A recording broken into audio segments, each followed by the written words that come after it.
Hey guys, Funkymusic here, and just want to talk about when to use spells for healing and whatnot. And I'm sorry for the video. This is quite an old video. This is from about 5 years ago, but it's the only full run I could find where I don't pause it every 5 seconds and whatnot. So please excuse the oldness of this video, but I will kind of talk just what's happening regardless, when you should be casting certain spells and why. I know I've kind of already made a video about this already, where how to heal every boss in ICC as a restoration druid, but I wanted to I don't think I kind of broke it down on why and when I'm casting certain heals. Maybe I did, maybe I didn't, but I kind of want to do an update to that, because the questions I've been getting lately, a lot of them have been based upon, well, how do you know when to cast regrowth? How are you knowing when to cast this stuff? Pre-hotting, when do I pre-hot? When should I be looking for? And I just want to, before I get really in depth with this video, I just want to say that, excuse me, that you should be learning these fights, watching them. The more you do them, the better off you're going to be. Experience is going to come into play here. You're going to be able to know when to anticipate the damage better. Especially, I did this for 8 years, so it was like second nature to me. I knew when the bosses were going to do certain things. But if you look for key things, you kind of watch. I'll go through every single boss here, and we'll kind of just play out what's going through my brain, what I'm thinking, what I'm getting ready to do. So let's go ahead and get to it here. Wow, great part for me to just skip to. I still have my beard back then. My goodness, I look ridiculous. All right, so let's hurry up and pull here, so I don't have to watch me run around. Sorry again for the video quality. This is quite old, so the quality is going to be a little bit lower than usual. Let's hopefully. I would love to do a renewed raid where I could actually get in here. Maybe do something a little bit updated. I think we must be wiping at this point in time or something. Here we go. So okay, so Marigar is doing his flames and his attacks on the tanks with the bone spikes. So here, I'm not really worried about spreading rejuve out through the entire raid. What I'm worried about here is more about the people on the bone spikes, getting ready for direct healing on them, keeping the tanks hotted up. And I'll be spreading hots here and there when there's nothing else really going on. But the spikes are my priorities, and I'm using direct healing. I'm using regrowth on these guys more than anything else, and that for the simple reason is, not only does it get them a nice big chunk of healing right away, it also gets a tick on them. This will allow me to use my Swift Mend if needs be, if they get really low, and it allows me to start focusing on other things that might be going on in the raid. He might be getting ready for Bone Storm, so I might have to switch over to start rejuving. But you want to be keeping rejuve out as well. When there's nothing going on, when you have the targets hotted, don't try to get them to full HP. It's actually going to hurt not only your healing, unless they get low, dangerously low, then you should be pouring on the direct healing, getting them topped up, obviously, because the longer they're on the bone spike, the more damage they're going to take. So you'll need to worry about that then. But you just want to be able to put some hots on them, even if it's a rejuve really quick. But I would highly recommend get some regrowths on these. Regrowths, rejuves. You're also going to want to hit one of these three people that are spiked here on my grid, as you can tell. You're going to want to hit them with the wild growth. Not only is that going to help them, but you're going to note that most of the DPS is stacked. They're trying to get these guys off of here. So your wild growth is going to hit its maximum amount of targets. Wild growth should almost always exclusively be cast into the melee group, so it does hit its 6 targets. You cast it out in the range. Obviously, if I'm casting it on this Boomkin that's standing here, if you guys can see it really well, there's a Boomkin here, Shadow Priest here. It may jump to 1 or 2 people, but it's not going to hit its full 6 targets. So when you're casting that wild growth, you want to make sure it's either on the melee. A good thing that I always do is, if I'm not sure, or if I want it, I'm not sure where everyone's at, or I'm kind of focused in on my grid, and there'll be times where I'm not paying attention to where everyone should be stacked, correct? I know if I'm looking at my character and looking at grid, keeping one eye on both, that if I just run to where I need to be, or if I just have to move, or if I know I'm crowded next to some people, I'm going to cast Wild Growth on myself. This is a great concept, something really that people need to learn. I would highly recommend you keep that in the back of your head when you're thinking about when it comes to wild growth. It's always okay to cast it on yourself. If you know that you're near people, go ahead and feel free to cast it on yourself, without a doubt. So let's go ahead and move on here. I should be getting ready. You see me put a regrowth out. I'm not sure who that went on exactly. I'm not even seeing the tick, because it should be a green tick in the corner. But here, as soon as Bone Storm's out, Rejuve and Wild Growth is going. I'm definitely focused in on that. A couple regrowths here and there for the spiked people as well is not a bad idea. But I'm not this is from 5 years ago, so like I said, this is probably not a perfect, ideal video. I've changed things since this has been going on, but I just want to be able so you guys can see it and focus in on it. But yeah, that's basically the Lord Marigar fight. You really want to anticipate when he's getting ready to do his Bone Storm, and then you want to be able to get the Rejuves out and going here. You don't want to be caught blindsided by just casting only on the tanks and waiting for Bone Spikes to come out. You want to keep the Rejuves rolling. When you have a roundabout time, you could also watch the Bone Storm cooldown up here. Again, sorry for the UI. But here's the Bone Storm cooldown. If you're keeping a loose eye on this up here on your DBM or wherever you have it at, you should have a pretty good time. I kind of just have it timed out in my head when he's getting about ready to do it, and I'll start. You want to probably start about 5, 6, 7 maybe seconds beforehand. Start wild growthing and rejuving everybody. Another key thing is I always get my wild growth out early. And I'll explain more later. There's a couple fights where it's a good idea to do it a little bit early. But yeah, let's move on. It's Lord Marigar. Again, not too difficult, but just wanted to give you my 2 thoughts on how I look at it, how I'm healing the boss. So let's go ahead and move into hopefully Lady Death Whisperer attempt here. Okay, so we're opening up on Lady Death Whisperer here. As you can tell, not a whole lot going on. Here, I'm looking at some rejuves. There's not a whole lot of damage going on. A couple of regrowths in the tanks here. Really, there's not a whole lot. You're not going to be focusing a lot. It's kind of more direct healing. A wild growth there would be perfect, which I did cast, but not until late.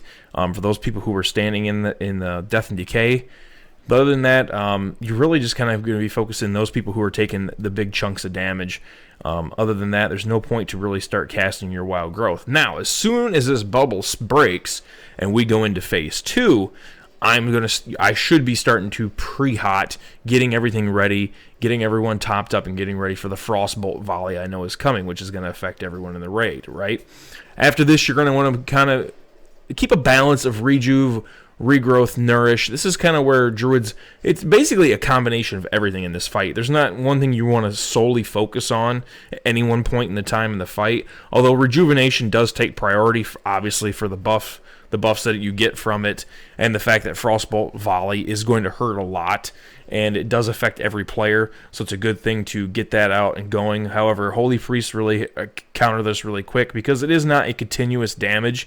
It's just a quick spike damage that the raid takes there. We just seen where a lot of people in the raid lost health. I only had about 2 or 3 looks like 2 or 3 rejuves out there. I probably should have had more in anticipation of that Frostbolt volley. Unfortunately, excuse me,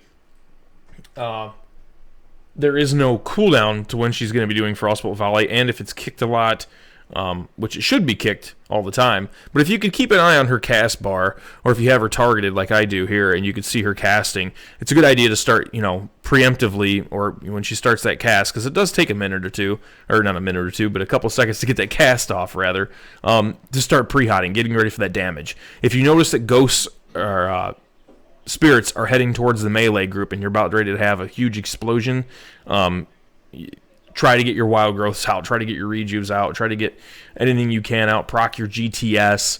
That's another thing I forgot to mention, when to proc GTS. Now, in these first couple fights, I wouldn't say it makes a real difference. You could probably proc GTS as soon as she comes out. That way you have it maybe for later on for another proc. Mine's obviously down. Mine's down here. You'll be able to see it's coming off cooldown at 50 seconds down here.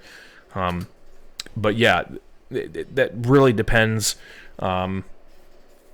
nothing special here as far as when to cast what. Like I said, it's just an utter mayhem, this fight is. So it's better to get people, you want to get people topped off. If you see somebody, keep your eyes open to where the spirits are going. If you know a certain group or certain players being chased, and they have the potential to be hit with a spirit, you obviously want to get them with a regrowth, rejuvenation, life bloom, whatever you can to try to, as soon as they get hit, bang, you could pop them back up from the damage. So Lady Death Whisperer in a nutshell is a Resto Druid. Just looking at my fights, oh my gosh, this is so old. Let's keep going. Gunship, I'm not going to really go over Gunship. You could AFK this fight. You could probably stand alone and do a circle jerk and beat off. It really doesn't fucking matter. Let's get over to DBS here, which is where I want to get to. If we can find the spot here where Deathbringer Starfang... How long is this fucking Gunship fight, for Christ's sakes? There we go. So we're on DBS. Now, DBS, again, a lot of spike damage. And this really just depends on how many marks you get put out on DBS here. If you're getting not a whole lot of marks, obviously you're kind of changing it up a little bit on what you're doing. The more marks, the crazier things get, it seems. Also, how well your DPS is taking care of Blood Beasts, or not taking care of Blood Beasts for that matter. So a lot of things play into this, situational things that you just can't, it's going to have, this boss is going to cast this every single time, and this damage is going to come out almost every single time. It's one of the great reasons why I like playing healer, because it always seems to change. It's never, I need to heal this person at this time during this part of the fight. Random damage happens all the time. So it makes healing a lot more fun for me because it's random. Even though people, tanks obviously are going to take more damage than anyone else and blah, blah, blah. It is a lot more fun to, have crazy shit go on and then work your way out of that. So, let's get to the actual fight here instead of me dancing apparently in some death. Oh, no, God, everyone's dancing. Am I AFK this whole fight or something? I must have been. Let's see. Yeah, I'm thinking I'm AFK this whole fight, just over here dancing. I mean, I don't think there was a point for me to do anything. I think this was when the fight was broken. Yeah, I'm pretty sure this is when it was broken. But just real quick, just how you want to work DBS here, and how I work it and how I look at it. Now, whenever I see the Blood Boil symbol going out of my grid for Blood Nova, I'm gonna go ahead and hot that person up. Usually, they're gonna take a small tick of damage, and usually the 18 seconds of rejuve is enough to last the entire debuff. So, what you get hit with, 2 or 3 people get hit with that, I do believe. You go ahead and rejuve those players up right away. When the first mark comes out, usually the paladin, if depending on who the paladin is beaconing, the first mark, I don't think we really worry about swapping beacon because the other healers can pretty much keep that first mark up. Not until his 30% soft enrage does the marks start taking really significant damage. And when that happens, I'm swapping over to the marks for almost full time. Another quick thing, I'm hitting Bark Skin. If I ever get hit with the Blood Nova, Bark Skinning every single cooldown I can, but trying to save it for 30%. If you have the debuff, the Mark of the Fallen Champion on you, good choice to save it then, trying to mitigate some of that damage. But marks, regrowth, rejuve, life bloom I use quite a bit here as well, trying to get those guys up, nourish. Those are going to be your main things. Not a lot of rejuve. I think I just cast enough just to keep the idol procced. As you guys really know, there's not a whole lot of AoE damage going out of here. Not unless something drastically bad happens and you need to cover. And by then it's usually too late. But this is a lot of direct healing. Not really favorable to Resto Druids. Although Druids can heal this just fine. If you want to swap glyphs for this fight, I recommend Glyph of Nourish for sure. Great fight here. Also keep an eye on when your tanks have the debuff. When they have to taunt swap back and forth. You're going to want to keep regrowth on them both. But whatever one's tanking, you probably want to roll the rejuve and the life bloom on them. And then when they swap, obviously, let the life bloom bloom. Don't just swap. I mean, you can if you get a clear casting proc, but this fight's not mana intensifying at all, so mana's not going to really be an issue. But yeah, just keep an eye on that and the proccing your heals on the whatever tank happens to be tanking at the time. But yeah, that's pretty much DBS in a nutshell. That's how I look at it, how I view it. Not a very hard fight at all. It's more about a DPS race than anything else. So let's go ahead and skip to, I believe we are going to Festergut first. I could be wrong. Let's go ahead and, come on now. Don't take forever now. Go ahead and load. Yep, we're going to Festergut. So, Festergut. Druids. I see a lot of Druids not doing this. A ton of them. No, it is crucial for Druids to know when their tanks are pulling.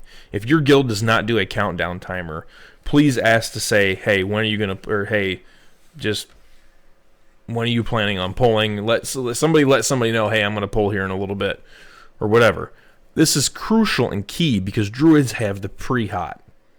We can pre-hot the raid. A fight like Festergut is a clear, good example of this, where the whole raid's going to start taking damage the moment we pull the boss, right?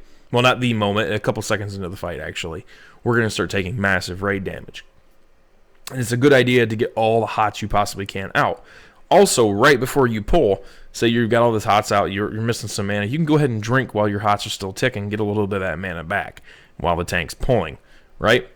So, this is a good example of pre-hotting the raid before and letting your healers know when you plan to do that is really crucial for Druids. Back in the day, I didn't see it so much being done, although I see a lot of guilds doing it now, which is great.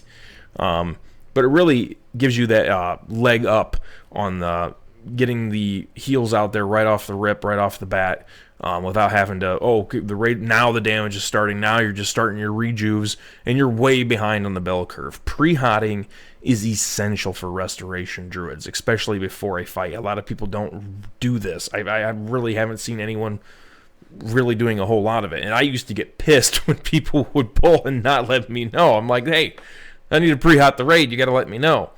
So, essential, very essential for this. This fight, in and of itself, doing a lot of rejuvenation. I might cast a regrowth initially on tank, maybe keep it going here and there, but it's all straight rejuve and wild growth from the opening minute of this fight until we get the third stack. Once we get 3 stacks, the raid damage is going to go significantly down, right? So the raid is hardly taking any damage. There might be a player here or there that's taking a little bit of damage. Sure, that's fine. But then you want to start focusing on the tanks, especially after about 2 stacks. Your focus should be more towards the tanks. The tank will be the one getting slapped around like a rag doll. And I'm talking everything. Put wild growth on him, life bloom ×3, regrowth, rejuvenation. You want to hit him with every single thing that you've got, because he's going to be the one getting slapped around the most. The rest of the raid, not so much. There might be a person who's an idiot and not paying attention to Malleable Goo that Professor's throwing, or something of that nature. But yeah, so here we go. I've already got regrowth on the tank and a rejuve, as you can see up here. So we're keeping that going. Other than that, I'm wild growth and rejuve spamming like mad crazy here. I'm trying to get those up. There you go. You see Joe get hit with the Malleable Goo. Obviously, I think I tried. Did I try to? I'm not going to rewind, but try to get him with a Swift Mend or something like that. But the thing about once he does his what's the spell? He puts the vile gas back out. I can't even think of the name of it all of a sudden. But when he gets ready to do his gaseous bloat, there we go. You want to get ready to start pre-hotting the raid again. So remember I said, after about 2 stacks, you want to kind of focus on the tank, and at 3 stacks, you really should be focusing on the tank. Pay attention to when he's getting ready to do his gaseous bloat. So you can see that on your DBM timer up here, right? You should be able to have wherever your DBM timer is. Mine's up here for when he's going to do his gaseous bloat, when he's going to do his explosion, right? Where anyone who doesn't have enough stacks or inoculation is going to die. You want to be paying attention for that, and then when that hits, you want to have all the raid pre-hotted again, because you're going to start taking that massive raid damage once again. So very important, very key to remember. And at that point, the other tank will be coming to pick up the boss, right? Because your main tank is going to be either at around 8 or 9 stacks. Good guilds can actually one-shot this without tank swapping at all, giving you an extra DPS if you have the proper DPS. But that's really for the high-end guilds. This is more just about an average guild here. You're going to probably have to have a tank swap here on this fight. So once the tanks swap, your main tank won't be taking hardly any damage. You're really going to be focusing on the raid when he does this. There we go, Pungent Blight. That's what I meant to say. So as soon as the Pungent Blight is out, the raid is going to start taking damage again, and then you want to make sure you've pre-hotted and getting ready for that transition. So that's pretty much Festergut. But it is the first fight that we see where you're going to transition from raid healing to tank healing back to raid healing. And just remember that. It's something to look forward to. Be ready for those transitions. Keep an eye on your DBM timer, knowing when those are going to come. Or just keep an eye on your stacks. You know that the third spore's out. You know, he's getting ready to do his reset. Get ready to start, raid healing again. And make sure you got everything set up and ready for that. So let's go ahead and looks like we're gonna ready to pull Rot Face here. Rot Face. Okay, so Rot Face for me is kind of a poopy fight for Restoration Druids. It really is. Not a very good fight for us. Not something that we really excel at. The damage in here isn't really significant, but a lot of screw-ups can start happening, and start happening really fast. And this is what I like to call spike damage, where people are just going up and down really fast, it seems, with their health pools. And this fight tends to be better if you're doing more nourishing and regrowthing. Obviously keep rejuving, keeping your stuff procced and whatnot, and keep the raid rejuve, as much as you possibly can when there's no big chunks of damage to heal. But you want to be ready to do regrowth, nourish, Swift Mend. You're going to be focusing more on those spells than you are with Rejuvenation, because of the damage here is just so spiky up and down. It's not like the whole raid or a group of people are really taking damage unless there's a slime pool underneath the boss and all the melee are getting hit, or unless somebody pukes all over the place. And if they puke into the melee, it's pretty much over. So just remember that. I mean, this damage is really, really spiky, and just it's very random, because whoever gets the volatile gas on them and starts puking on everybody, you want to make sure you're hitting that person with regrowth, rejuvenation, getting them up. If somebody has the debuff, you obviously want to make sure. Here's the person with the debuff right here. I've already put a regrowth on them. You really want to focus on the debuffs on your grid. If you're tracking your debuffs this way, the other person with the debuff, look, I've got a regrowth and a rejuvenation on them already. You really want to be paying attention to your grid watch for debuffs and who has what. That's the best way to anticipate the damage that they're going to be taking. And the great thing about grid 2 is you can watch to see how long they have. So if you know that you've got a rejuve and a wild growth on somebody, or a rejuvenation and a regrowth on somebody, but they're only got like 1 second left on their timer before the ooze, before they crap the little ooze out, it's not going to be worth your time to probably refresh everything, if the timers are getting kind of low, because they'll be fine. You want to focus on where the next one's coming out, or if somebody's got a different debuff. But keeping an eye on your debuffs on this is probably the best way to do your most effective healing. As I said, there's no real raid damage, very spiky up and down damage, very random damage because of the debuffs in here. But that's the thing you want to keep your eye on the most, and the thing you want to watch out for the most. So let's go ahead and move on to Professor Putricide here. Let's go ahead and see if we can find a poll video. Now, Professor Putricide is another one of those fights where you're going to want to have the raid pre-hotted. Now, again, you're not going to be taking damage, a whole lot of damage, until the person drinks from the table and becomes the abomination. So you've got about 3 or 4, maybe 5 seconds before that happens and the raid starts taking massive damage. And Professor Putricide, again, being just an AoE nightmare / fun joy for Resto Druids, because we love AoE damage fights, because we actually get to do stuff in there. Rejuve Wild Growth is going to be your bread and butter here. Of course, if anyone is targeted by an ooze, I'm stopping. the AoE stuff for a second. I'm hitting them with the Rejuve. I'm hitting them with Life Bloom. I'm hitting them with a Nourish if they need it, especially the orange because they're going to take a lot of damage initially. The green can be mitigated by how many people are stacking on them, so that really depends. If I see like 5 or 6 people over there, I'm like, oh, let me hit them with a Wild Growth because they're all going to go flying everywhere. Let me try to Rejuve them, so if they fly out of my range, at least they got some hots rolling on them and things of that nature. So the green's a little bit different, but the orange definitely should be in your range of healing almost at all times, unless the person's running way back here on the, to run their ooze. And in that case, you need to keep an eye on stuff like this, where this is a big room, and if that person needs your healing and they're way out here, and you're the only you notice that you're the only healer that's out there in their range, make sure you guys focus them. I see a lot of healers so worried about, oh, the meter's this, the meter's that. I just want to go and heal on the meters and have fun healing meters and whatnot. No, that's not your objective. If that person over there with the orange ooze gets hit, or he's not being healed or whatever, you don't want that. That's going to make the raid 10 times harder for you. Going to make everything you guys do 10 times harder. Not what you want to be doing. You want to be keeping those people with the debuffs alive as much as possible. Fuck your healing. Who cares if it's a loss to your HPS?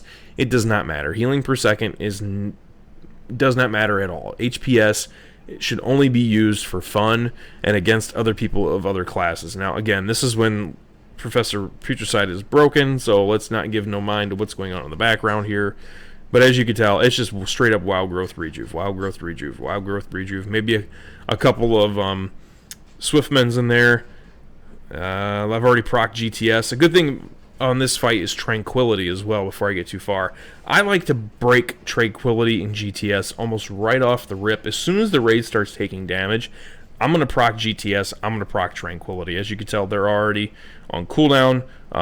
If you rewind the video a little bit, you'll see me already procking that, getting it out there. GTS with Tranquility is probably the best combination for it. I mean, obviously, after that's over, if you still got time left on your GTS, you could go ahead and put a few Nourishes out there.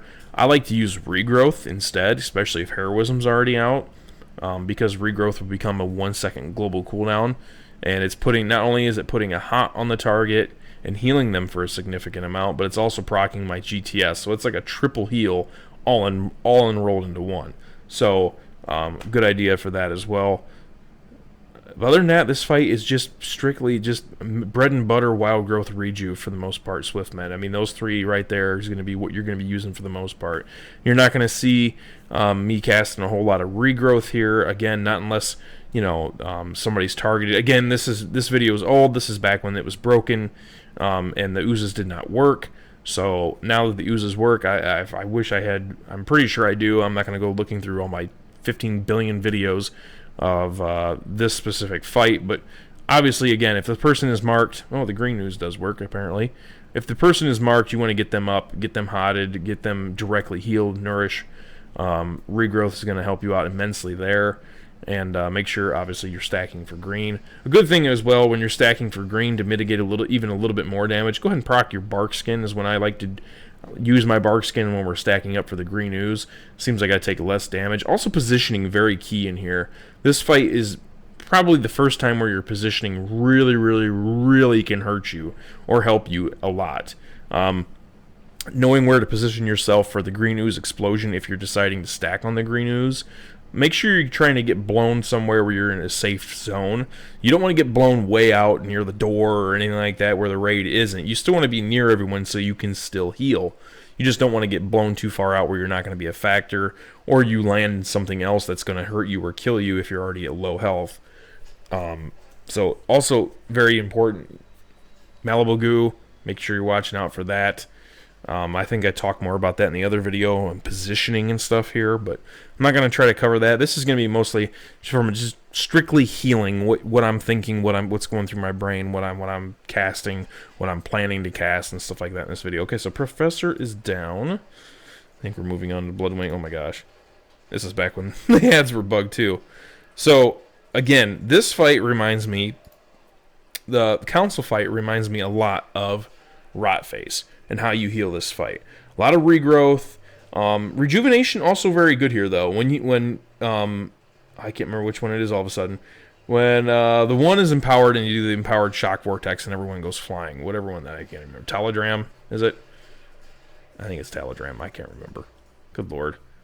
I'm gone for 6 months of the game. I can't remember who does what. Anyways, when he's doing his empowered shock vortex, which will be the first boss you pick up, go ahead and you want to spread your rejuve out between everybody. The reason for this is everyone's going to get knocked around, go flying around, and people are going to be way out of healers' range, and healers are going to be way out of everyone else's range. So good idea to rejuve when he is empowered. But the main thing here you're going to want to focus in on are the tanks, for sure. Because they're just going to be getting slapped around quite a bit, like rag dolls here. Again, positioning in here is very, very key, because movement in here does suck. You can move. Obviously, the more stacks you take, the more damage you're going to be taking. But a lot of regrowth, rejuvenation when the shock vortex is coming out. That's really about it. It reminds me a lot of just Rotface and how damage goes kind of just spiky. It's here, there. 1 minute, like you can see here, there's about 4 or 5 people who took about 50% health. You want to get those guys up as quickly as possible, but you also want to be ready for that rejuvenation point. But other than that, yeah, just about the same. So we're done with this fight. Oh my gosh, I forgot how much this is bugged back in the day. The shock vortexes aren't going away. They're just sitting there for all times.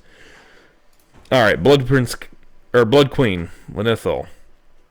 Fun, probably the most fun fight to be as a Resto Druid. It's constant AoE damage, constantly going out. Again, almost like the Professor Putricide fight. And you're going to want to bread and butter this fight for the most part. When I mean bread and butter, I mean your go-to spells. Wild Growth, Rejuve, as much as you can possibly do. Swift Mend when you need that to get that person up. I would even say that you're not going to be doing a whole lot of regrowthing in this fight. If somebody does have, the Mark of Shadows on them, where they're shitting out the purple flames along the edges here, you're not even going to want to stop and really regrowth them. It doesn't do too much damage. You can pretty much hit them with a rejuve, and it'll keep them up for the duration. Granted, as long as they don't run into the fire and just poop it out along the edges, they should be fine, not taking any more damage than anyone else in the raid. So, a lot of rejuve, a lot of wild growth here. The only thing is here, for Tranquility, depending on when your guild busts Heroism. Now, we would always break it after she came down, after she went up to her first flight phase and came back down. We would go ahead and throw Heroism. I still believe that's when most guilds tend to throw Heroism in this fight. When she throws Heroism, you're going to want to go ahead and proc your GTS in Tranquility. After that, if you still have time on your GTS, which you should, go ahead and start regrowthing if you have the mana pool to do so. Then keep regrowthing. Make sure you are keeping a rejuve out there to keep your idle procced, but keep regrowthing until Heroism is off. Now, this will burn through your mana like crazy, but it'll also put nice long ticks on the entire raid, and it just does a lot of healing. Whenever Heroism is cast, I tend to usually go spam bananas with regrowth, because it's on a global 1 second cooldown at that point. And in this fight, it really, really does show. Also, when you're casting regrowth, don't forget to throw out your wild growth every 6 seconds. You always want to, every 6 seconds, just keep in your head, you always want to keep throwing that wild growth out. No matter what you're casting, you want to keep that wild growth growing in AoE fights. Wild growth is probably going to be your second most used heal, so very important to remember that. Now, I can differ on this a little bit, where when Heroism's thrown, you proc your GTS, you proc Tranquility, and then you still got time left on your GTS where you're going ahead and regrowthing. There's two options. You can, after your GTS is done, and when you're done regrowth spamming, when the GTS timer's off, you can go ahead and go back into Rejuve and Wild Growth spam, or you can keep the regrowth spam going along with Wild Growth and a few rejuves here and there until Heroism is over. Both strategies work. Sometimes I'll use one more than the other depending on how the raid is looking. If we're taking a lot of spike damage or it's just a bad raid, I'm probably going to be casting a little bit more regrowth during that Heroism phase. But if I'm with a really good group, I'm probably going to be more using Rejuve and Wild Growth as soon as the GTS proc is done. because there's no point in really going beyond that. So another key thing here is make sure you're always wild growthing the melee.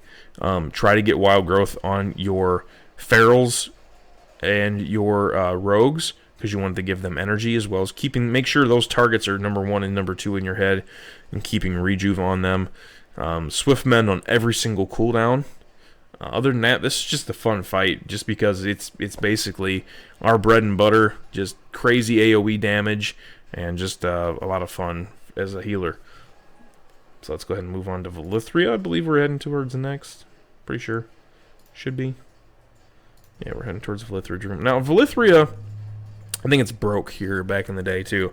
Velythria with druids, when you come in and out of the portals, the big thing that I see a lot of druids doing, when you come in and out of the portals, you should probably run towards the door, because that's where most of the portals seem to spawn, to get yourself into position to get a portal, if you're part of the group that's growing in. Usually they send a resto druid in to basically heal the other healers, heal your paladins and your shamans, or even if you have a priest going in. That's usually why druids go in, because they will just, yeah, this is back when it was broken, I do believe. They can heal the other people, and because they're the most mobile healers in the game. It looks like we're wiping.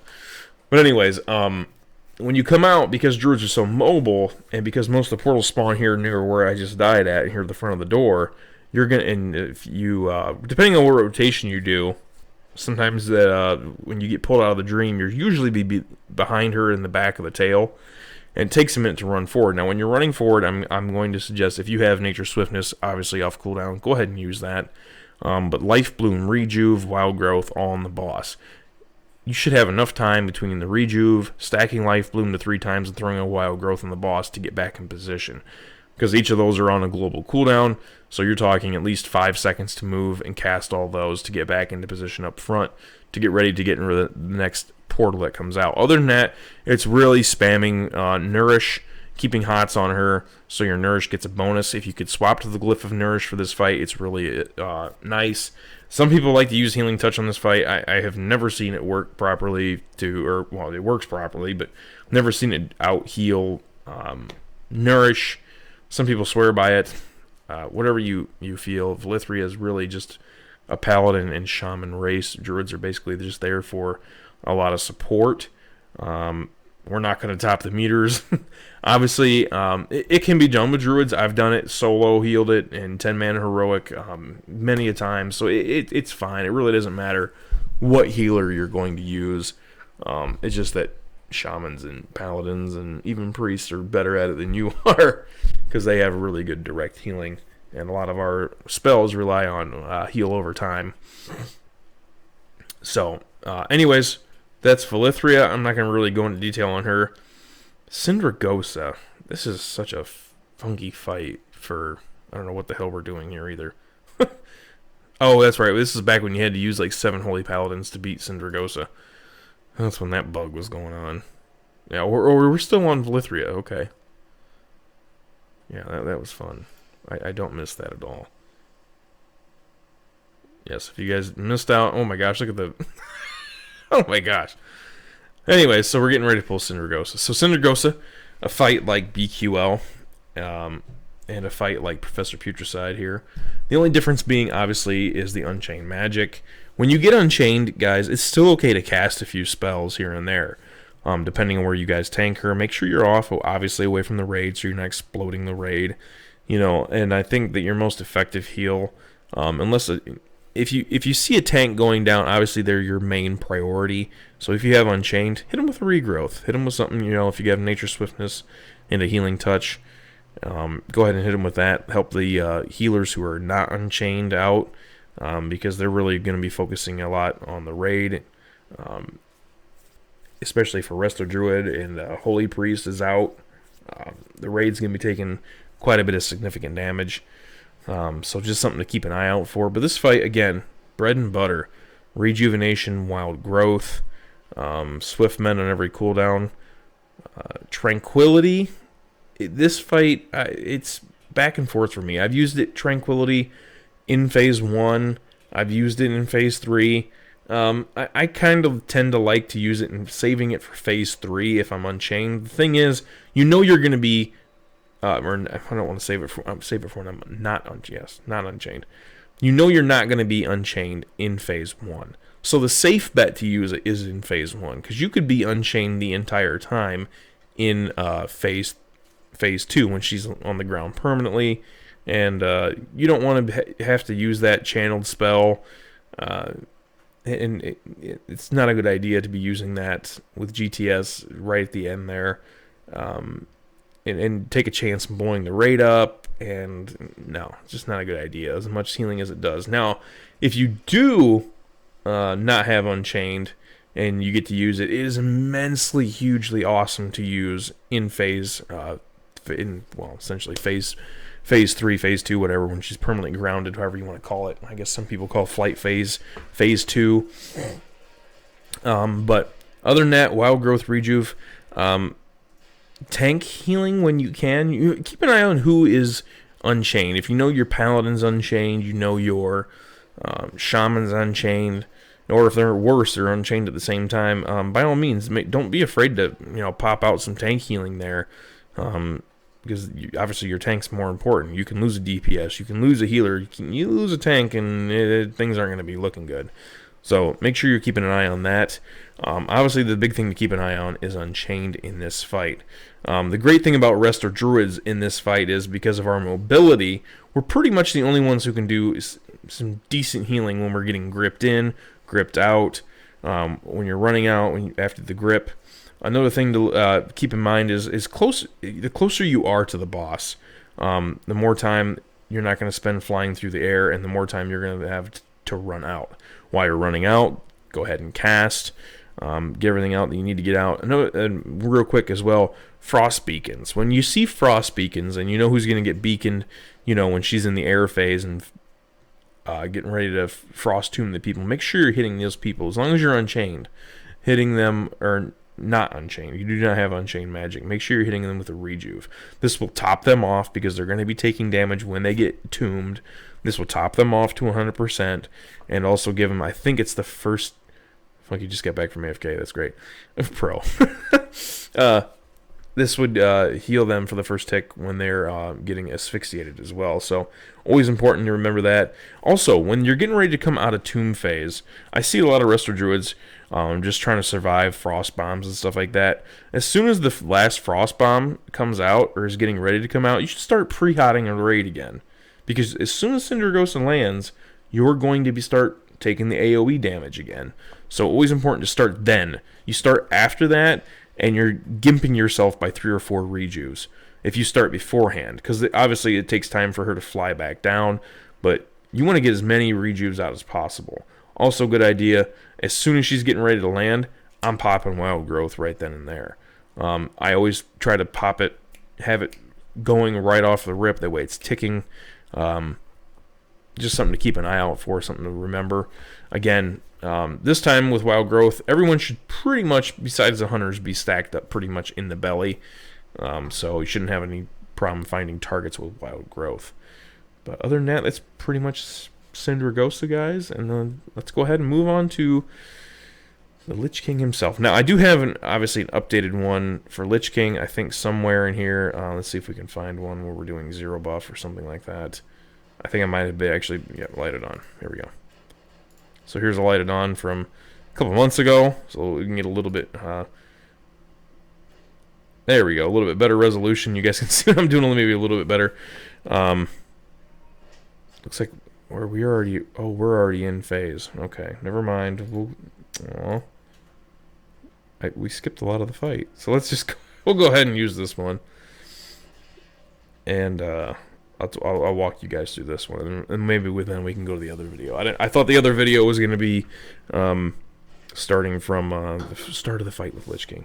But Lich King, pre-hotting in this fight, not so much. You want to make sure that the tanks have regrowths and regrowths on them and rejuvenation, especially the main tank. You want to make sure he's hotted up, pre-hotted beforehand. The off tank, he's not going to be taking too much damage, obviously right off the rip. So really just focus in on the main tank, get him hotted up and going. Now, there's a couple different ways I've played this throughout the years, depending on what's been broken and what's not been broken. Now, if you are running with a Valinor, It is probably... It depends. If you're looking to top meters or just help the Disc Priest out, go ahead and put a couple rejuves out there. You know, obviously you're keeping it, your focus is going to be on the tanks, especially when the shamblings come up for the off tank. Focusing on tanks is what you're going to be eyeing in on. Now, if you have a really good Disc Priest, you're not going to be casting a whole lot into the raid. Save your mana if you really have a good Disc Priest, and just focus in on helping out with the tanks and help out if somebody, you know, is taking ghoul damage, get them topped up. If there's a couple infests that were missed, obviously get those people topped up. Those are your top priority. But if you have a Valinor and you're trying to proc your Valinor to get some extra healing, but you got a really good Disc Priest, don't even bother. Save your mana for the other phases. Don't even bother wasting your mana here.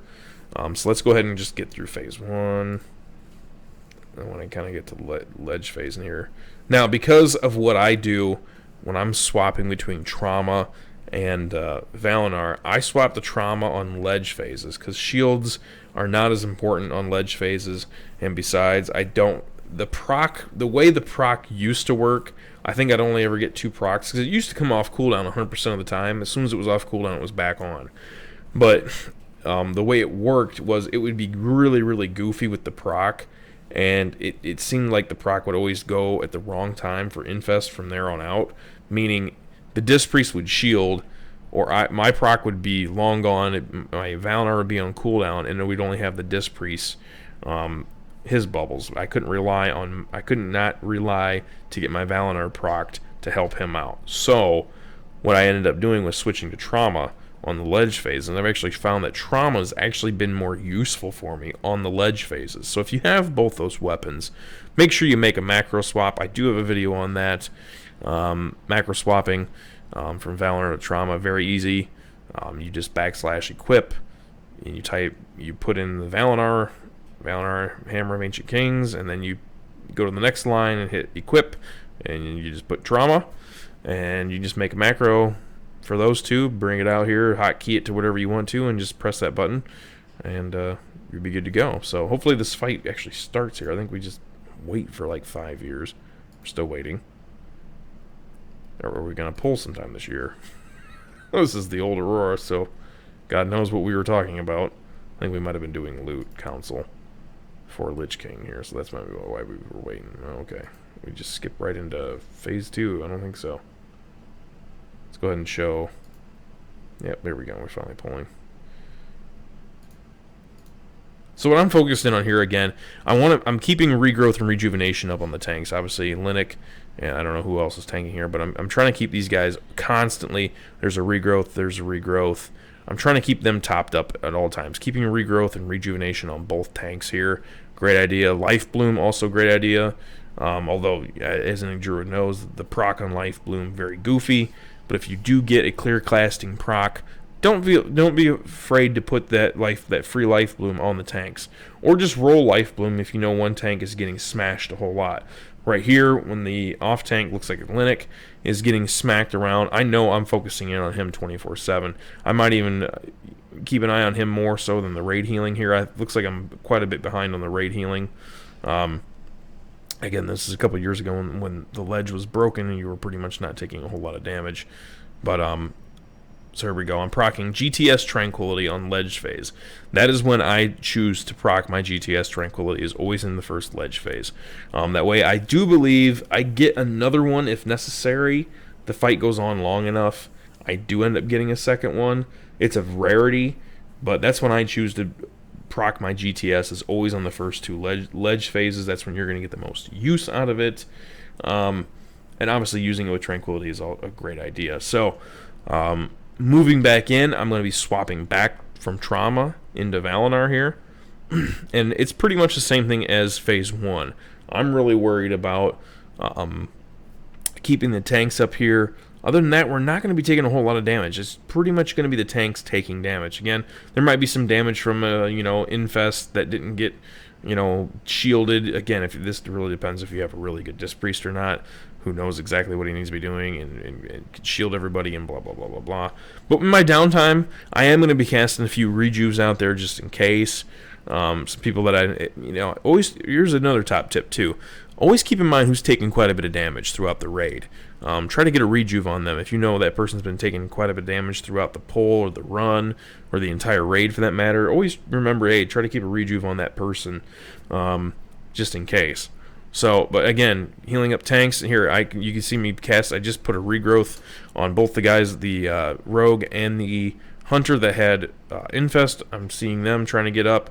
Obviously, the tank's he's taking Soul Reaper, so he's going to take some damage. I'm thinking in my head, okay, regrowth's about ready to come off cooldown. He's going to be getting smacked here pretty hard.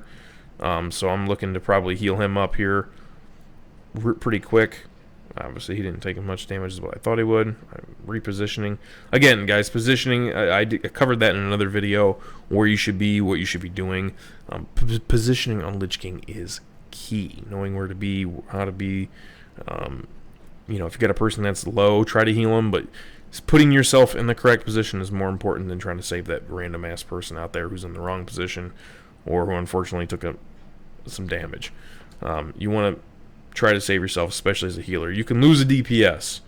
You can't lose tanks or healers. That's what's going to hurt your raid and set your raid back. So, just FYI. So again, I think we're in the same position in the other video. Let's go ahead and, this is the updated video here.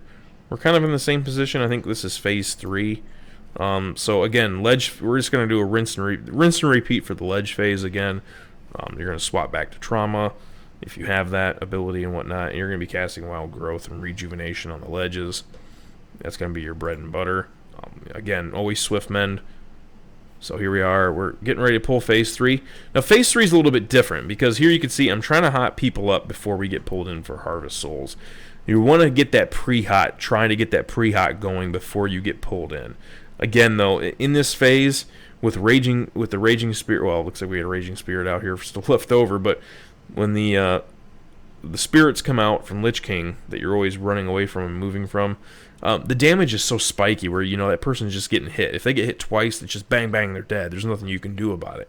But the best thing to do in that situation, if you know somebody could potentially take a 1-2 combination hit and be dead, is you want to get them up instantly. A hot is not going to save them. What's going to save them is a bigger direct heal, which is what they're going to need, is a direct heal. So your regrowths, your nourishes, your healing touches. If you have a nature swiftness and healing touch to use it. Very important to remember that. But try to pre-hot before Harvest Souls. As you can see, I only got one off here. I did a piss poor job. I've only got 1, 2, 3, 4, 5, 6. Well, I do have 7 rejuves going for Harvest Souls. Now here's where druids become really important in this run, and probably the most important part of a Wrestle Druid. People really overlook them. Oh, I need a Disc Priest for Lich King, and I need a Holy, or I need with this and this. This is where druids absolutely fucking excel, is inside of Frostmourne's room. And the reason why is because we are the most mobile fucking healers in the game. Nobody can outdo us while we're in here. If you have, again, if you have Tranquility, it looks like mine's still on cooldown from using it on phase 1. If your fight goes that long and your Tranquility comes off cooldown again, GTS Tranquility. Try to GTS in here if you can at the beginning, because you got a little time and you can get a couple direct heals out. But this is just straight up Wild Growth, Rejuvenation, and Swift Mend all day in here. And this is where we just truly just kick ass in here.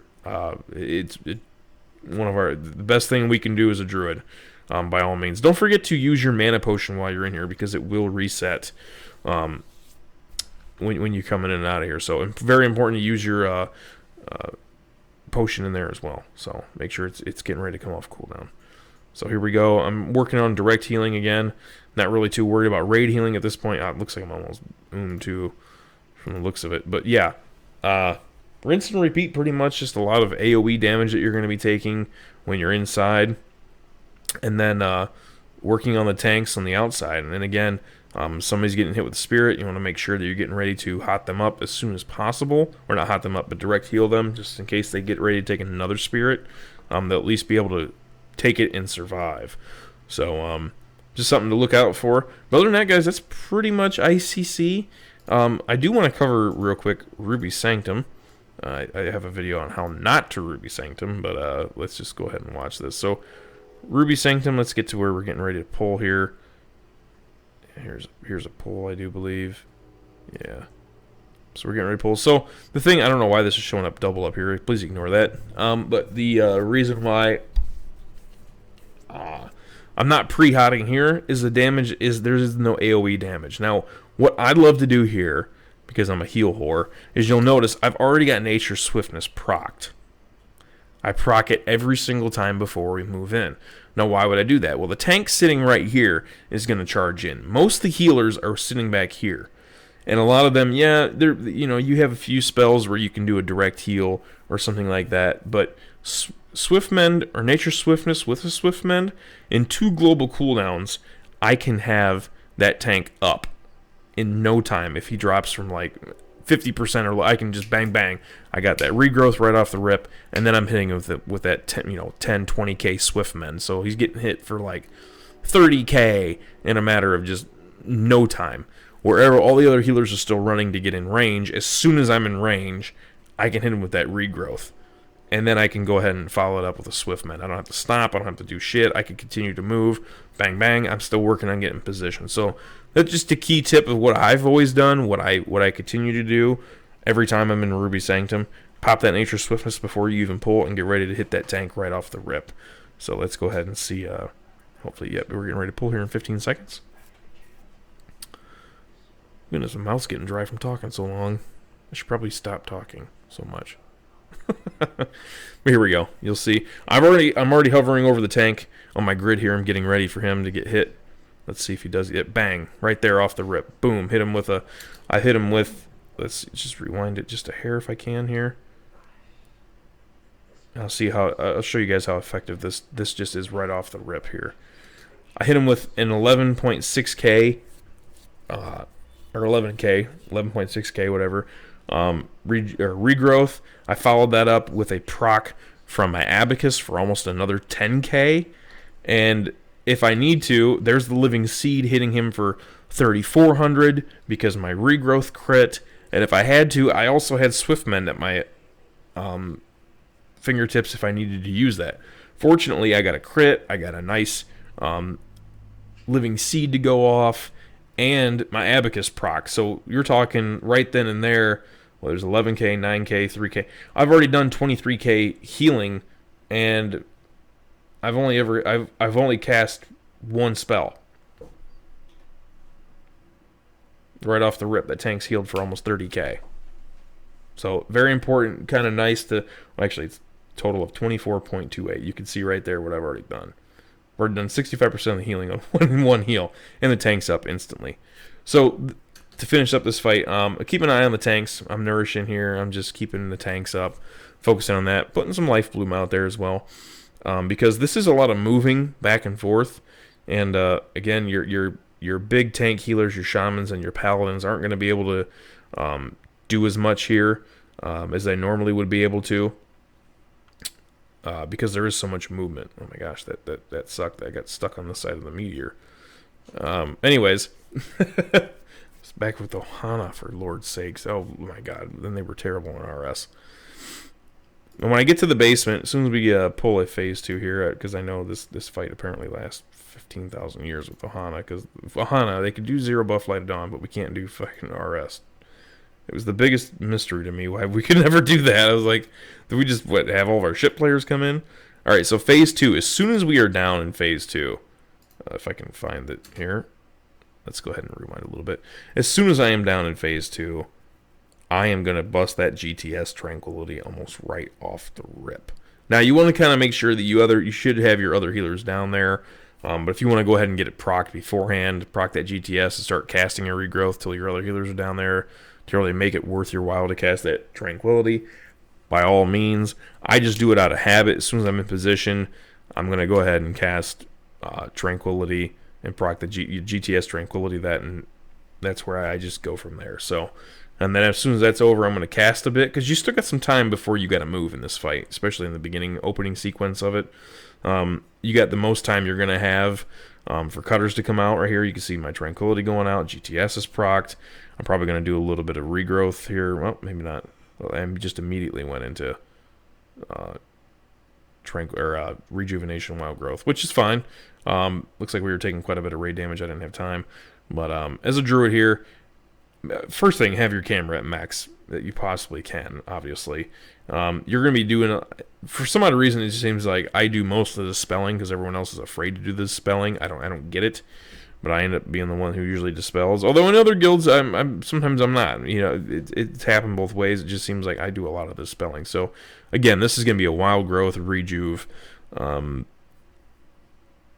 with Swift Mend pretty much going on here 24/7. Now, key is whoever is down there with you, let's say it's usually a shaman, sometimes they put a paladin down there with you to heal the tank. If they have consumption on them, make sure you are getting heals on the tank. You should always try to keep a regrowth, going on that tank no matter what. Life Bloom, try to get that going on him as well. I generally don't have to worry about that right now. As you can tell, we're still kind of in phase 2. We're not into phase 3 yet. And here we're about to push phase 3. In phase 3, I was going to start working more on focusing on the tank here, making sure he's up. There we go. He's got a wild grow. Wow. He's got a rejuve and a regrowth on him. I can't even speak anymore towards the end of this video. But yeah, always important to remember if your other healer gets the debuff on them, that you're going to have to keep that tank up. And the tank in the basement is going to be taking a lot of bit of damage. You can let the raid go for a minute or hit them with a wild growth real quick.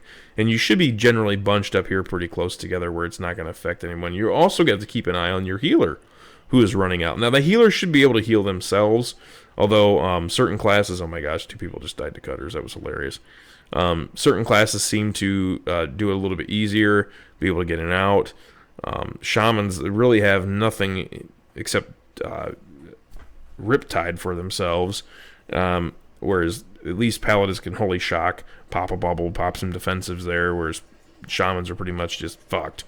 So depends on who you're with down there, but always good to keep an eye on. But yeah, pretty much in the basement after that, it's just Wild Growth Rejuve, keeping the tank up and going from there. So hopefully you guys enjoyed this video on how I look at healing and what I'm doing when I'm healing, what I'm trying to think about, just watching some of my old videos here. And any questions or comments, you always feel free to direct them. Anything you guys want to see me do a video on, always let me know.